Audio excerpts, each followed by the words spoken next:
8 ఏళ్ల కిందనే ఈ సర్వే రిపోర్ట్ అంతా వచ్చినాకనే పాలమూరు రంగారెడ్డి ఉంటే ఇప్పుడు కొత్తగా కేఎల్ఐ కింద కట్టే పని లేదు, పాలమూరులో ఉన్న నీళ్ళనే ఇక్కడ వాడొచ్చు అక్కడ వాడొచ్చు అని చెప్పి ఇక్కడ తలపెట్టినటువంటి గొల్లపల్లి రిజర్వాయర్ ఇది వద్దు అని చెప్పి ప్రభుత్వం తిరస్కరించింది. కేసీఆర్ ప్రభుత్వం వద్దనేది ఉత్తర్వులు ఇచ్చింది.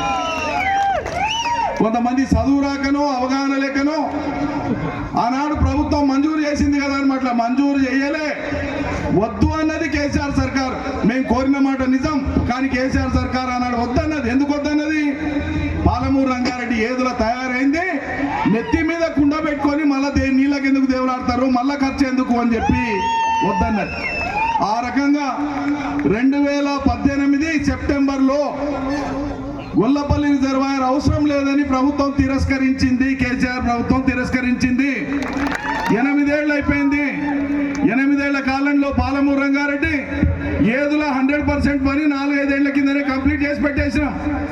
ఒట్టెం కంప్లీట్ అయింది, కర్వెన కంప్లీట్ అయింది, నార్లాపూర్ కంప్లీట్ అయింది, ఉద్దండాపూర్లో ఆఖర్లో చర్చల దగ్గర జర్రా పని మిగిలింది.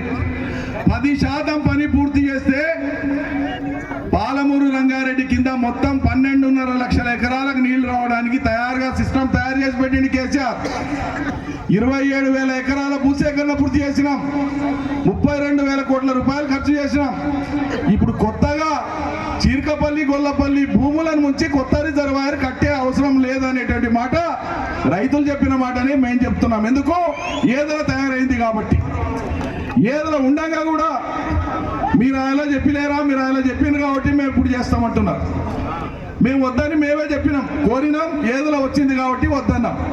ఇది ఎట్లుందంటే కథ, నేను నిన్న కూడా టీవీలో అడిగితే ఇదే చెప్పిన. పెళ్లికి ముందు నువ్వు 2-3 సంబంధాలు చూసిట్టాం.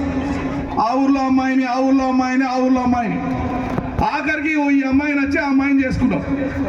ఆ మిగతా 2 ఊర్లో వచ్చి నువ్వు చూసిపోతే మమ్మల్ని చేసుకుంటావా లేదా అని అడిగితే ఎట్లుంటుందో, గొల్లపల్లి కట్టమని అడిగితే అట్లే ఉంటుంది. సర్వేకి ఇచ్చినప్పుడు కూడా వాళ్ళు చూపించిన మాట నిజం. అదనపు ఖర్చు అవుతుంది, అదనపు భూసేకరణ అవుతుంది. ఏదలా ఒట్టెమి కట్టినాడు 10 ఏళ్ల కింద 4.5 లక్షలు 5 లక్షల ఎకరా 5.5 లక్షలు ఇచ్చినాడే రైతులు ఆనాడు సంతోషంగా ఒప్పుకున్నారు. సరే మా భూములు పోయినా లక్షల మంది బతుకుతారు, 10